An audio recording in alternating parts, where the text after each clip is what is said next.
አንድ ጥያቄ ልጠይቅሽ ነበር። ምንድን ነው እሱ? ጠይቀኝ። ግን ይኸውልሽ መዋሸት አይቻልም። እውነቱን ነው እንድትነግሪኝ የምፈልገው። እሺ አልዋሽም። ተከስተ ያልሽኝ ያ ልጅ ነው አይደል? አልገባኝም። ምን ማለት ፈልጋል? ምን አሁን አውቀሽ ነው እንጂ የምልሽ ነገር ሳይገባሽ ቀርቶ ነው? አንተ ደግሞ ቢገባኝ ለምን እንዳልገባኝ ይሆናለሁ? ያፈቀርሽው ልጅ ስላወቅኩብሽ አፍረሽ ይሆናላ።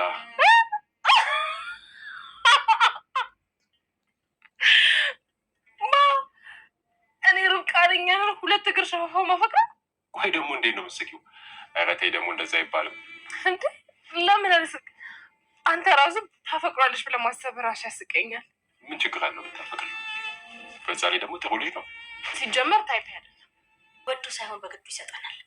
አሁን አጣብቂኝ ውስጥ ገብቷል። ከኛ የሚጠበቀው ትንሽ ጫና ማድረግ ብቻ ነው። ታውቂያለሽ፣ እንዳልሽው የሚሳካ ከሆነ ግን በጣም ጥሩ ሀሳብ ይመስላል። እመነኝ ደግሞ ይሳካል። እኔ የምልሽ ግን ቆይ አንቺ እንደዚህ በማድረግሽ ምን ትጠቀሚያለሽ? ብሩክን ካስፈረምነው በኋላ ሀብቱን 75 እና 25 አድርገን እናከፋፍለዋለን። እሺ እባክሽ። ማን ነው 75% የሚወስደው? ማን ነው 25%? አንተ 25%፣ እኔ 75% እንወስዳለን።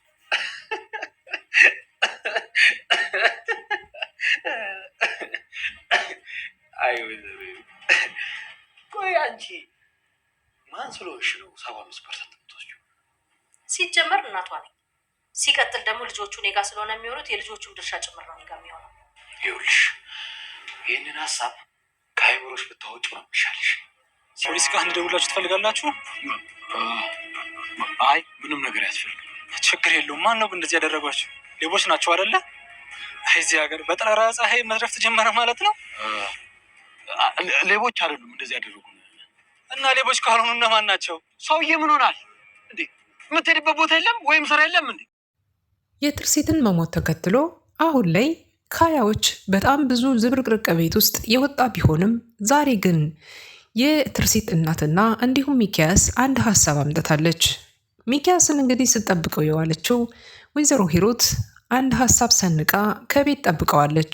ንዴቷንም በረድ አድርጋ ልጆቹን ትምህርት ቤት አልወሰድም በሚል ሰበብ ዛሬ ልታወራው እንደምትፈልግና አዲስ ነገር እንዳላት እሱን ለማሳወቅ ብትሞክርም ሚኪ ግን ውሎበት ከመጣው አንጻር ሊያዳምጣት ፍላጎት ባልነበረው ሰዓት ላይ እባክህ አዳምጠኝ እያለች ስትታገለው ነበር። ሚኪያስ እንግዲህ የሰማውን ነገር ማመን አቅቶታል።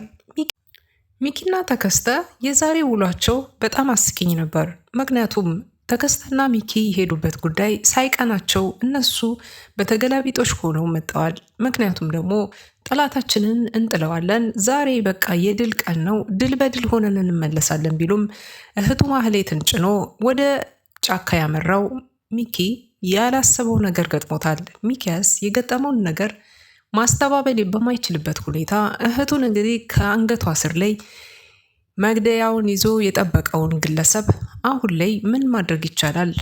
ሁሉንም ነገር ትተህ እጅህን ወደ ላይ ሲለው ከፍ አድርጎ ሚኪያስ ሲንበጫበጭ ነበር። ያ ሁሉ ጉራና ያ ሁሉ ወኔ ወዴት እንደተደፋ በደቂቃዎች ውስጥ እያየነው ነበረ።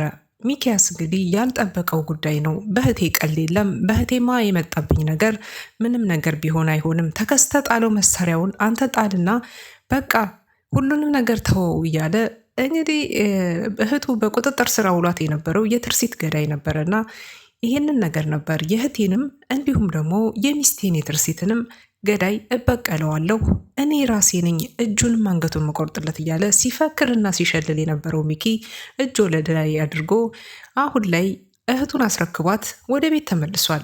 የሆነው በጣም ብዙ ነገር ነው። ብሩኬና ሚኪ በድጋሚ አሁን ላይ በከባዱ ጸብ ተጣልተዋል። ይሄ እስከዛቻ ድረስ ያደረሳቸው ጸብ ምን ቢፈጠር ነው? ጠዋት እንግዲህ ልጆቹን እንደተለመደው ሁልጊዜም በጠዋት ተነስተው ቁርሳቸውን ከበሉ በኋላ ዩኒፎርማቸውን ቀያይረው ወደ ትምህርት ቤት መሄጃቸው ሰዓት ልጆቹ በደረሰ ሰዓት ተከስተና ሚኪ ከቤት ወጣው ነበረ።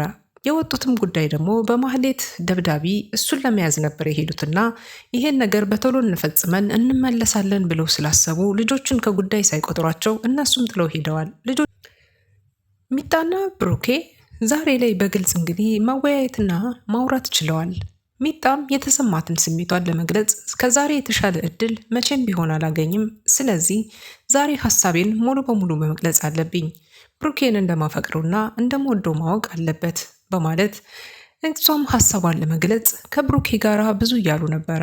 አሁን ይችን አጋጣሚ ተጠቅማ መናገር እየፈለገች በነበረችበት ቅስፈት ላይ ነበር ያልታሰቡ ነገሮችን እያመጣ ብሩኬ ሀሳቧን ያስቀይራት። ምክንያቱም ደግሞ ብሩኬ እንግዲህ ተከስተ ስለሚባለው ልጅ የነገርሽኝ ነገር ተከስተ ነው እንዴ? ተከስተ ማለት ይሄ ነው እንዴ? በማለት ሀሳቧን እንግዲህ ሲቀበላት ነበረ። በጣም እሷን የሚያሳቃት ነገር ቢኖር ይሄንን ሁለት ሸፋፋ እግር ነው ወይ ወንድ አድርገው ምናምን በማለት እሷም ክፉ ቃላቶችን ስትናገር ተይ እንደዚህ አይባልም፣ ለምን እንደዚህ አይነት ቃላት ትጠቀሚያለሽ፣ ለምን እንደዚህ ትያለሽ በማለት ሲናገራት ነበር። ብሩኬ እንግዲህ ልክ አንተን ነው የሚመስለው ሁሉ ነገሩ ምንም የሚለያይ ነገር የለም ልክ እንደ አንተ ነው በማለት እሱንም እንደገና በደጋግማ ለመናገር ብትሞክርም አሁንም ቢሆን እሱ ግን ሊሰማትና እንዲሁም ከሷ ላይ አንዳች ቅንጣት ታክል የእህትነት ስሜት እንጂ እንደ ፍቅረኛ ለአንድ ቀንም ለአንድ ደቂቃም ቢሆን ለትንሽም ሰከንድ ቢሆን አስባት ስለማያቅ ለዛ ነበረ ይሄንን ያክል ብዙ ሲገምትላት የቆየ። እንግዳ ሌላ ሰው ነው ማን ነው ታዲያ ነገር የሚጣየስ ሞትልሽ እያለ እሱም ሲያስገድዳት ነበር። ግን እሷ በስተመጨረሻ ልትነግረው የዛሬውን ቀን በጣም የተሻለ ቀንና አሪፍ ቀን ነው ስትል ወስና በነበረበት ሰዓት አባባ እንግዲህ ሳያስቡት ስትል ገብተዋል ማለት ነው። አባባ እሳት ለብሰው እሳት ጎርሰው ወደ መኝታ ቤታቸው የመጡት ለጉዳይ ኖሮባቸው ነው። የቤቱን ጉዳይ ጎረቤቶቻቸው ቤቱ የተቃጠለባቸው ሲያስጨንቋቸውንና እንዲሁም ደግሞ አባባን ከተጠያቂነት እንዲሁም እነሱም የሚያድሩበት የሚውሉበት ስለሌላቸው ሸራ አንጥፈው ሊተኙ እንደሆነና ብርዱም ንፋሱም እንደሚፈራረቅባቸው ለአባባ ይሄንን ነገር እየነገሩ እየወቀሷቸው መሆኑን በተረዱ ሰዓት አባባም እንግዲህ በጣም ተናደው ብሩኬንም ሄደን እስኪ እንለምናቸው እሳቸውን እንዳማላጅ እንላክ በማለት ወይዘሮ ሂሩት ጋራ ለመሄድ ወስነው ወይዘሮ ሂሩትን እንግዲህ ወደ ወይዘሮ ሂሩት ሄደዋል ማለት ነው። በዚህ መካከል ነበር ብሩኬና እንዲሁም ደግሞ ሚጣ ያልጨረሱት ጉዳይ ያላቸው። ስመጣ እንጨርሰዋለን የጀመርሽልኝን ጉዳይ በማለት ርብቃን እንግዲህ ስሜቷን አቋርጦ ጥሏት ወጥቷል ማለት ነው። በዚህ መካከል ላይ ብዙ ነገሮች ተፈጥረዋል። አሁን ይህንን አጋጣሚ ተጠቅሜያለሁ። በጣም ደስ የሚልና አሪፍ ጊዜ ነው። ይችንን ጊዜ እኔም በምላሹ አንድ ነገር ከእናንተ ፈልጋለሁ። ቤቱ ይሰራላቸዋል፣ ችግር የለውም፣ በጭቃም ቢሆን ስሩላቸው እስኪ ብለው ቢልም ግን ደግሞ በምላሹ ከእናንተ ጥሩ ነገር ፈልጋለሁ ብላለች። ይህን ያለችው ምክንያት ትርሲት ከሞተች በኋላ ሀብትና ንብረቱን የጓጓችና እንዲሁም መጀመሪያም ቢሆን እናትየዋ ትርሲትን ስታሳድጋት በምግባር አላሳደገቻትም። ምክንያቱም ደግሞ ይሄ የታወቀ ነው። ገንዘብ ወዳ ገንዘብ ፈልጋ ልጇን ከባሏ ጋር ጥላ እሷ ሌላ ባል ገንዘብ ካለው እንዲሁም ደግሞ ሁሉ ነገር ከተሟላለት ሰው ጋር ሄዳ የገባችው ለዚህ ነበር። ትርሲት ከአባቷ ጋር በማደጓ መልካም ስብዕናና መልካም ለሰው ሀሳቢ ጥሩ ሁሉንም አሟልቶ የሰጣት የሆነችው ለዚህ ነበረ። እናትና ልጅ ፍጹም አይመሳሰሉም። ፍጹምም አብሮ መሄድ አይችሉም። ፍጹምም የእናትና የልጅ ባህሪ የላቸውም። ለዚህ ነው ትርሲት አባቷን መስላ አባቷን ሆና መስጠት ለምዳ ለሰው አዝና ሁሉንም ነገር ሆና ከዛ ቤት ውስጥ ስትኖር አንድም ቀን የሰዎችን መከፋት ማየት የማትወድ የነበረችው ትርሲት ለዚህ ነበር። ዛሬ ትርሲት በህይወት ባትኖርም ለእነዚህ ምስኪን ሰዎች በስሟም ቢሆን ቤቱ ተሰርቶ ለእሷ መታሰቢያነት እንዲውል አደርገዋለሁ ብሎ ሚኪም ቃል ገብቶ ነበረ። ቃሏን እንዲጠበቅላት አደርጋለሁ። ግን ደግሞ ይሄ ሁሉ ነገር ሲፈጸም ገንዘቡ እስከ የት ነው የሚገኘው የሚለው ነበር።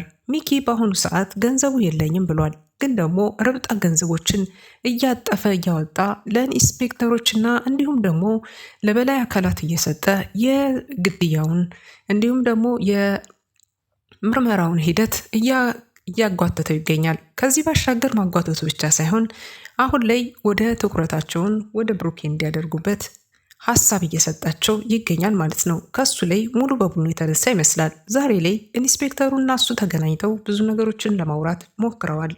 ግን ደግሞ ያወሩት ነገር እዚህ ግባ የሚባል አይደለም፣ ከባድ ነው። ምክንያቱም ደግሞ አሁን ሁለታቸው ያወሩት ወሬ በጣም ከባድ ነው። ይሄ የትርሲት ገዳይ ሰውዬ የእህቱን እንዳገተበትና ያገታትም ደግሞ እንዴት እንደሆነ ገንዘብ ትጨምራለህ በማለት ረብጣ ገንዘቦችን በድጋሚ ለመቀበል ወስኗል።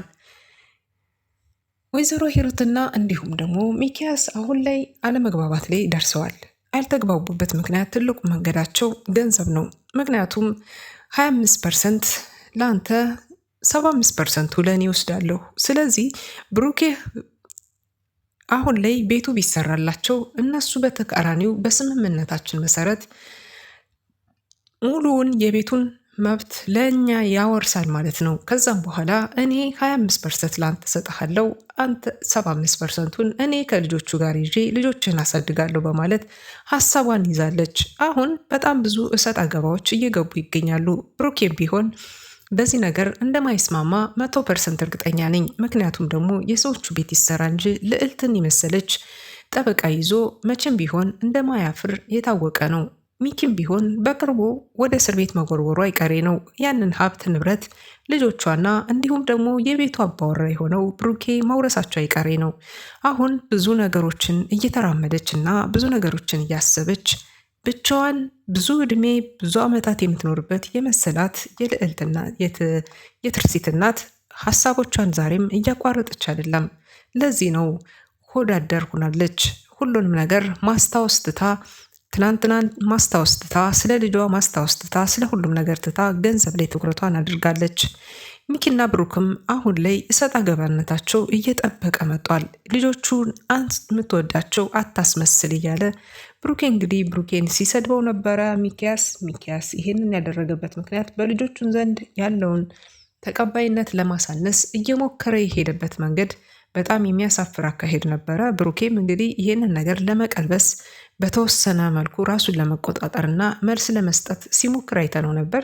ብሩኬ እንግዲህ በተጓዳኝ ብዙ ችግሮችና መከራዎችን እያሳለፈ የመጣ ቢሆንም አሁን ላይ ግን መቋቋም እየቻለ አይደለም። ምክንያቱም የትርሲት ሞት በጣም ብዙ ነገሮችን እንዳሳጣው እየታወቀ ቢሆንም በልጆቼ ግን ከመጣህ ምንም ቢሆን ይቅር አልልህም፣ በልጆቼ እንዳትመጣ ሲል ደግሞ ደጋግሞ ሚኪያስን አስጠነቀቀው። ግን ደግሞ ሚኪያስ ይህንን ነገር በሹፈት ተመልክቶታል። ምክንያቱም ልጆቼ የምትላቸው ምንድን ነው? ልጆቼ ለእኔም ልጆቼ ናቸው በማለት ሚኪያስ ከእጁ ላይ ያለውን ወርቅ እንግዲህ ጋፎ እስከሚወስድ ድረስ ለሱ ልጆቹ እንደሆኑ አድርጎ እንዲያስብ እያደረገው ይገኛል ማለት ነው።